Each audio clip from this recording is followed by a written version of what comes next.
Di ba security guard ka? Dapat nag-check ka ng bags sa labas. Miss, tama na kasi. Don't touch me!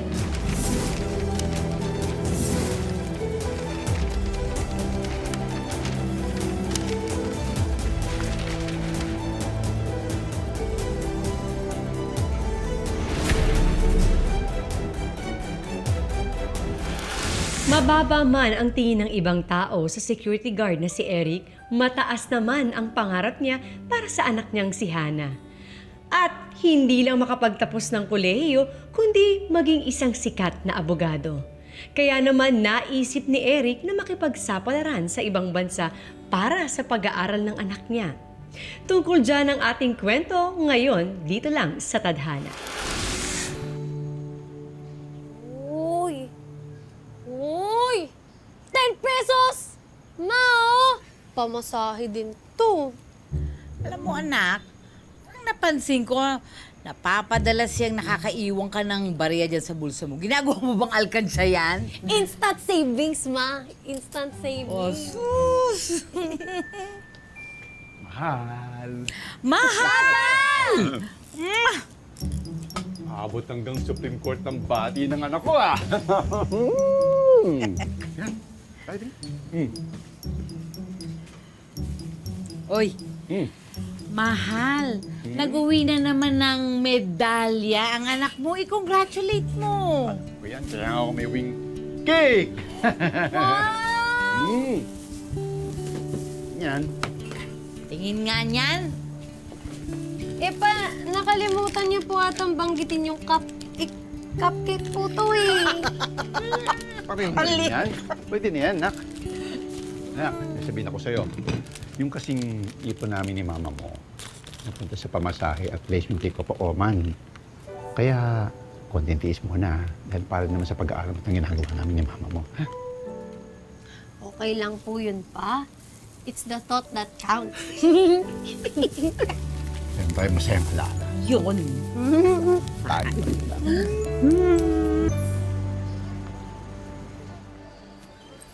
Ma, Mm. tingnan mo yung airplane, oh. Siguro dyan nakasakay si Papa papuntang Oman. Sayang, hindi natin siya natin papuntang airport. Sana okay ng papa mo. Alam mo, di pa naman yung sanay na wala tayo.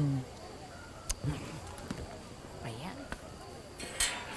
Oh, Mahal.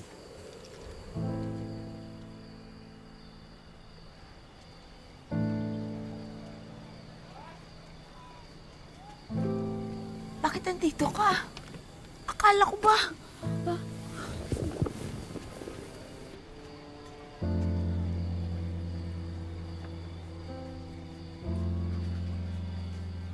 Kung bakit kasi naniwala ko sa Abel na yun na legal yung agency niya eh.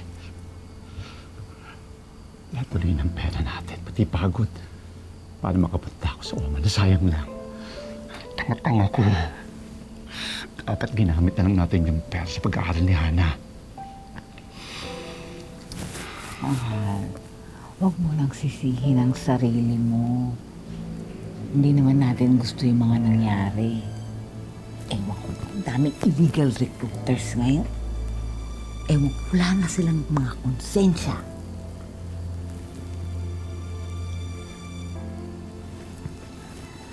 Mahal, bigla ko lang naisip, bakit kaya hindi tayo lumapit sa mama mo? Sigurado kong matutuwa yung kay Hana. Hindi tayo lalapit doon. Ama, pagkatapos niya duru-duruin, ayoko na maulit pa ulit yun. Ang sakin lang naman, matagal na yun.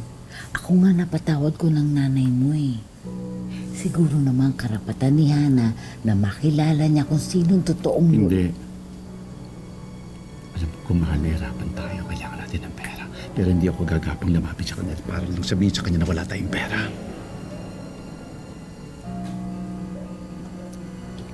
Mapa? Alam ko po na ang pinag-uusapan niyo tungkol sa tuition fee ko. Naisip ko po, pwede naman muna ako huminto sa pag-aaral eh. Kaya ko naman na po magtrabaho. Anak, hindi. Naku, hindi anak. Hindi pwede. Hindi. Alam mo, anak, pangarap natin na maging abogado ka. Kaya hayaan mong gumawa kami ng nanay mo ng paraan. Basta dapat mong isipin kung paano ka maging isang pinakamahusay na abogado. Kung alam lang ni Mama kung gaano kahusay ang anak ko, sigurado akong magiging proud siya sa ama niya. Ganun na lang. Meron pa ako sumobrang pera. Allowance ko dapat sa woman yun. Labas tayo sa linggo. Okay.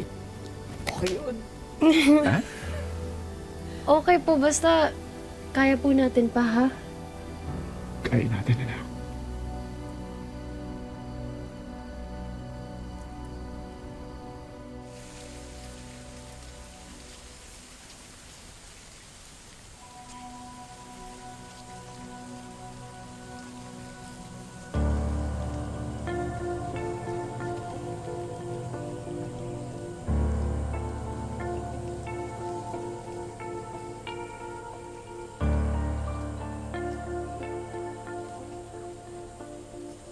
Good morning, attorney. Sa opisina po ba tayo? Hatid muna natin na po. Nicole! If you're not here in 1 minute, mag-commute ka na lang.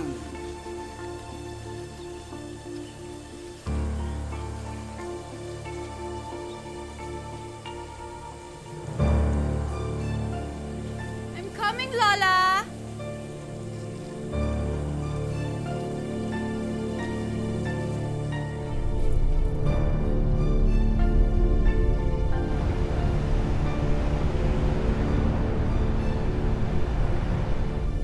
Eric, anak. Eric, anak. Lola, sino? Oh, nanay.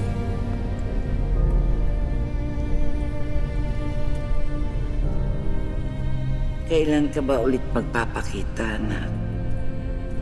Hanggang ngayon pa, hindi mo pa rin ako napapatawa. Oh, nabusog pa kayo. Ang sarap. Ikaw, lakas mo kumain kaya. Taba. Oo, ikaw, anak. Ako happy ako pa kasi ang ganda nitong regalo mo sa Sabi ko naman sa'yo, akin. babawi ako, di ba? Alam mo anak, iingatan mo yan dahil galing pa yan sa Uy! kanununuan ng tatay mo. Hindi naman ha, pinag-ipunan ko yan ha. Ako pa, pinuno. Oo! Pare naman, ikaw naman eh. Tandaan naman. Hira ka naman oh. Ano ba yan? Ay! Ay! Tayo ko! Ano nangyari ha? Saan ako yan eh? Saan ako to? Eric, man! Okay ka lang? Okay lang ako. Okay lang ako. Oo naman.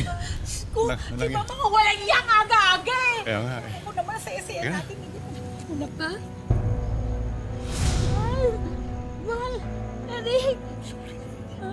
Mama, maganda. Pa! Mama! Tulong! Tulong! Mahal!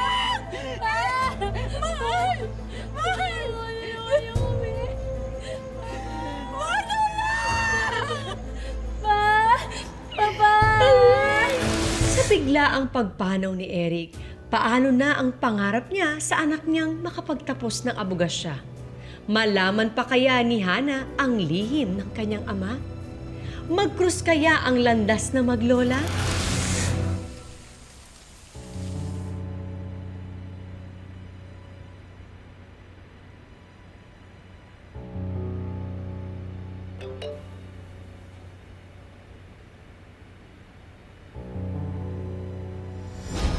Ano?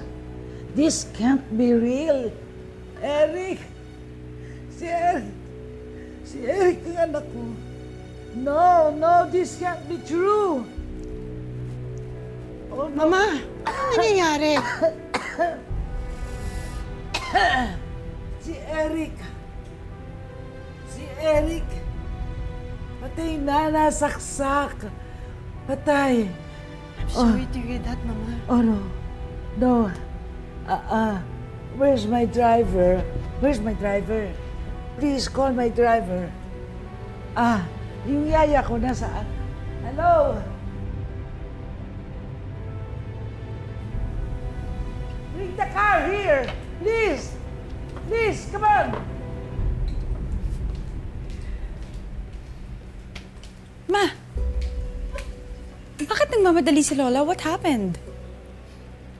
Well. Ang long lost Tito Eric mo, patay na. After ng papa mo, sumunod na rin ang panganay ni Mama. Isa lang ang ibig sabihin niya, anak. Tayo na lang yung pamilya niya. Correct. At may ibig sabihin pa yon. Lahat ng assets and properties ng lola mo, sa'yo mapupunta. Susunod na rin ang matandang yun sa mga anak niya. Di ba ang saya? Hoy, ilabas nyo na yung iba dyan! Labas nyo na lahat yan! Huwag lang yung sa amin. Kakamatay lang ng papa ko. Huwag niyo naman kami palayasin. Bigyan niyo naman kami kahit unting palugit lang po. Palugit? Hoy! Kahit buhay pa yung tatay nyo, malaki na ang utang nyo sa akin. Ilang buwan ko na kayo pinagpapasensyahan, pero ibang usapan na ito ngayon. Kailangan ko rin ng pera, no? Tessa, wag na kami paalisin. Wala kami matutuluyang iba eh. Ano ka po rin? Pasensyahan tayo. Kulang pa nga yung mga appliances nyo na nahakot ko dito para pambayad. Saka meron nang lilipat dyan sa Lunes agad dahil nagbayad na sa akin ng 2 months advance, kaya Boyos na! Boyos na! Huwag niyo man ho kayo manakit! Ate kasi! May karapatan ho kami! Wow! Bakit? Abogado ka? Ha? Oy! Pabigat kang bata ka. Peste ka. Nangangarap ka pang maging abogado. Isang tuka lang naman kayo. Oy, pagbalik ko rito, ayusin niyo lahat yan, ha? Wala na kayo dito, ha? Gigil niyo ako, mga buwisit. Labas niyo lahat yan! Mga to? Anak, umalis na tayo dito. Mag-impake na tayo. Makakahanap din tayong matutuluyan. Okay yun na? Oo.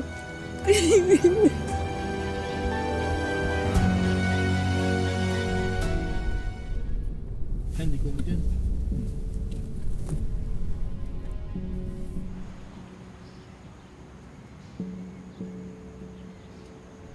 Murado ka ba? Opo, attorney. Magtanong-tanong ka dyan.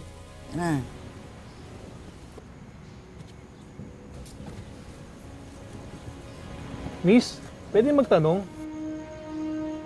Alam niyo po ba yung address na nandito po?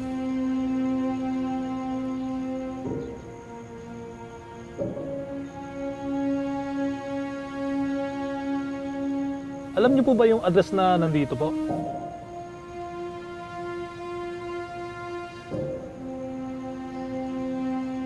Anak, I'm sorry. Alam kong hindi na ako makakabawi sa'yo. Pero sana makabawi man lang ako sa asawa mo. Siguro. Diyan lang po yan sa kanto. Diretso niyo lang po makikita niyo. Sige po, miss. Salamat po.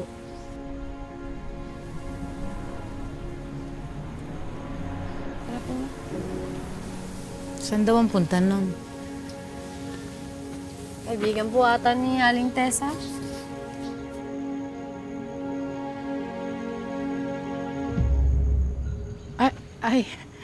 Sino po sila? Ako si Attorney Margie Mercado, nanay ni Eric. Asan si Corinne? Naku, anak niyo po pala si Eric. Condolence po, Ito naman palang si Corinne. Naku, hindi naman sinabi na may mayaman pala siyang biyanan. Ay, naku, sayang po. Hindi na kayo nakapang-abot ni Corinne, Ay, ako nga po pala si Tessa. Ako po yung nagpapaupa dito kina Eric. Kaya lang kinailangan na nilang umalis kasi mag-iisang taon na ho silang delayed sa renta at may utang pa sila sa sari-sari store ko. Ay, Naku, hindi niyo po pala na itatanong. Ako po ay mabait na tao. Palagi po akong tumutulong sa kanila kasi napakabait po, lalo na si Eric. Kaya nga, tinutulungan at pinapautang ko yung mag-aama. Mag-aama? Ay, opo. Naku, ang taas nga nung pangarap nila dun sa anak nilang babae. Kahit kapos sila sa pera. May anak si Eric. Opo, naku, may utang din yun sa akin. Naku, magkano ba yung utang na yan? Kanina ka pa sabi ng utang nila. Ha? 30,000 po, madam. 30,000. Ha? 30,000.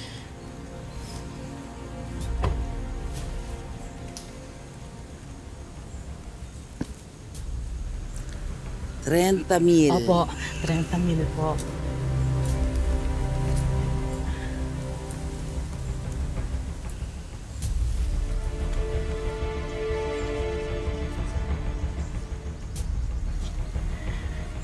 Eto, 50,000 yan. 50,000 po. Ngayon, sabihin mo sa akin, saan ko makikita si Coring? Ay, naku, hindi ko po alam eh. Pero alam ko po kung saan nakalibing si Eric.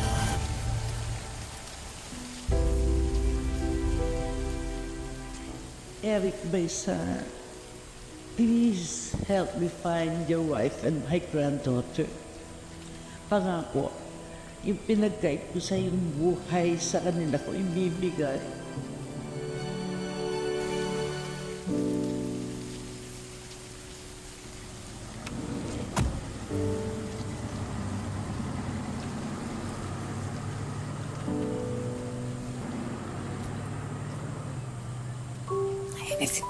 Papa mo.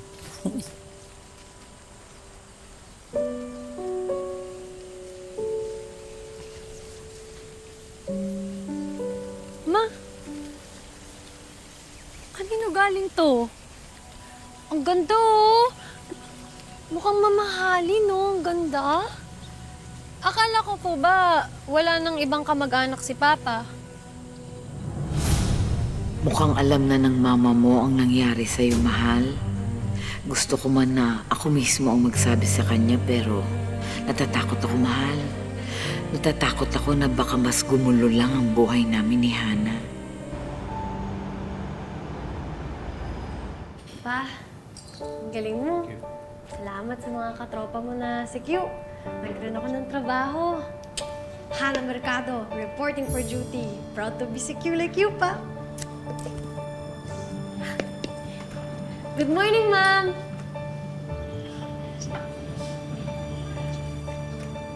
Good morning, sir. Good morning, ma'am, sir. Sino ba yung maingay dyan? Ma'am, sir ng ma'am, sir. Is that a girl? Oo, to. Ayun, no? Kita mo yan? Sensya na, bastos kasi tong ex ko eh. So, ex na talaga ako. Nicole, you cheated on me. Sorry na nga ako, di ba? Eh, ikaw naman itong matagal na wala eh. I just got bored. Nicole, Goodbye, 6 months sir. lang ako nawala, ha? Tapos anong ginawa mo? Nagloko ka sa akin? Sige na, sige na, sige na. Babay na. Goodbye, sir. Balik po kayo.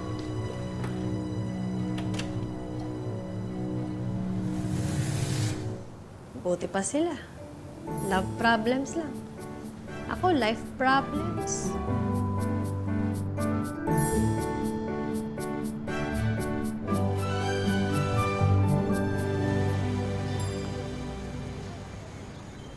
Anak! Kamusta naman ang first day mo? Ha? Sa trabaho? Pagod po. Pero, okay naman. Nangalay na lang ako sa kaka-ma'am, sir. Tapos, kinalyo yung pa ako, tsaka mukha ako, kakangiti.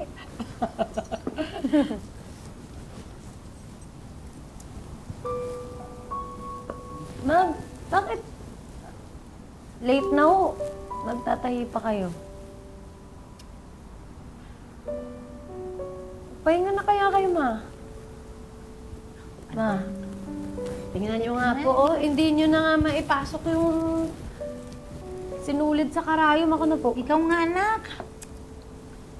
Alam mo, kumuha kasi ako ng maraming tatahiin para makapag-enroll ka bukas. Huh? Yan. Yan.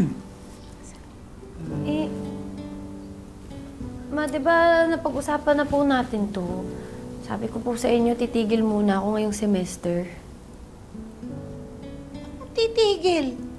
Ikaw, umuo ka. Eh, ako ba sumang-ayon sa'yo? Mamaya dyan sabihin ng daddy mo, naku, yung anak mo hindi nakapag-enroll. Sige, bultuhin ako noon. Naku, hindi pwede. Mag-enroll ka bukas. Paano po? Eh, di ba walang-wala tayo, Ma? Anong walang-wala? Ha? Madami tayo! Madami tayong tagbe-20, tagsi-50! Ay, maniwala sa akin! Oh, Saan? halika anak. Kunin mo yung lata ko doon. Dali. Alam kong pagod ka na, pero sige, pakiabot na. Dali, ano? Po, eto. Tignan mo. Madami tayong tagbe-20, tagsi-50. Oh! Ano, anak? Case closed na ba? Attorney? Thank you, Ma. Oh, sige na. Dalian mo. Magbilang ka na. Patanggalin mo na sa rubber band. Ang dami nito.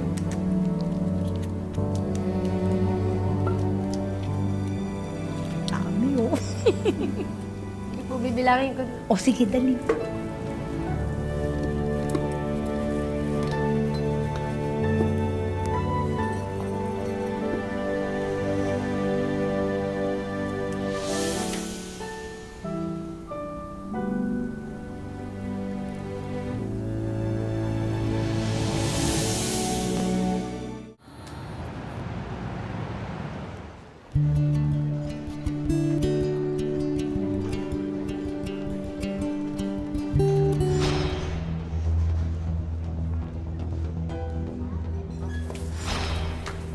Form, please.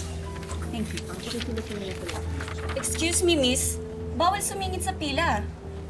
Nagmamadali ako, so I must go first. Late yung friend ko na pumipila for me. Ah, eh di pumila ka sa likod. Hindi porket mukha kang mayaman, pwede ka nang sumingit-singit dito. Di ba, miss? Oo nga, Bis. Mas okay siguro kung lahat tayo pumila na lang ng maayos para patas. Pare-pareho naman tayo makakabayad eh. Patas? I'm sorry. Don't you know who I am? I have relatives sa Board of Trustees. I am Nicole Mercado. So in reality, hindi talaga patas yung mundo natin. What are you even doing here? Di ba security guard ka? Dapat nag-check ka ng bags sa labas. Ah, basta. Ang dami mong sinasabi. Ano ba? Miss, tama na kasi. Don't touch me!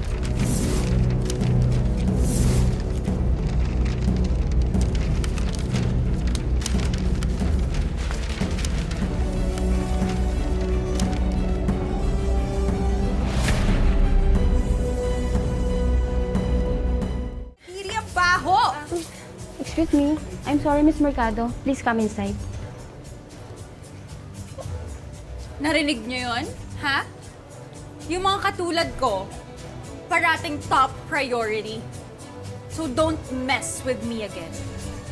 Narinig niyo yun?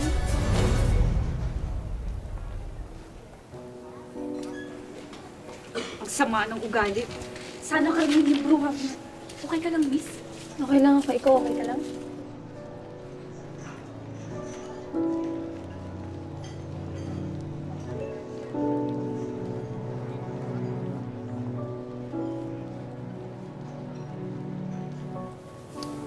Anong ginagawa ni Ma'am Sir dito? Thank you.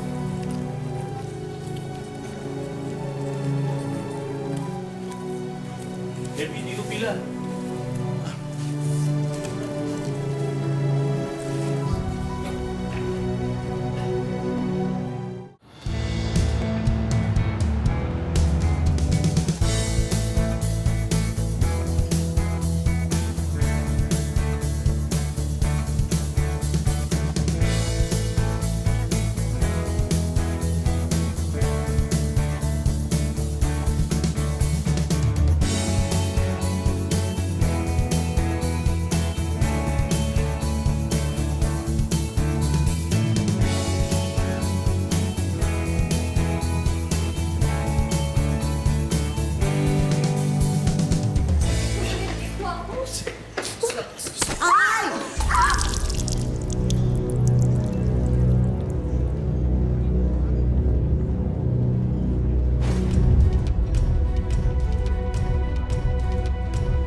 Naku naman, unang araw pa lang ng klase, problema na agad ang binangga ni Hana. Matuklasan na kaya niya ang katotohanan tungkol sa kanyang tunay na pagkatao? Yan ang dapat niyong abangan sa susunod na Sabado dito lang sa Tadhana.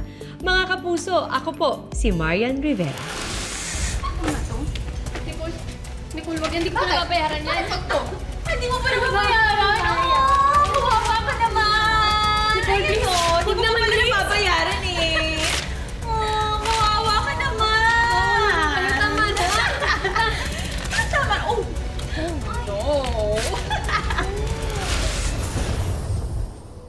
Maraming salamat sa pagsama sa ating istorya sa Tadhana. Nakaka-relate ka ba sa ating mga bida? Nako, i-comment mo na yan para sa iba't ibang kwento na punong-puno ng pag-asa at inspirasyon. Mag-subscribe na sa GMA Public Affairs at YouTube channel. I-click na rin ang bell button para lagi kang updated sa pinakabagong storya ng Tadhana.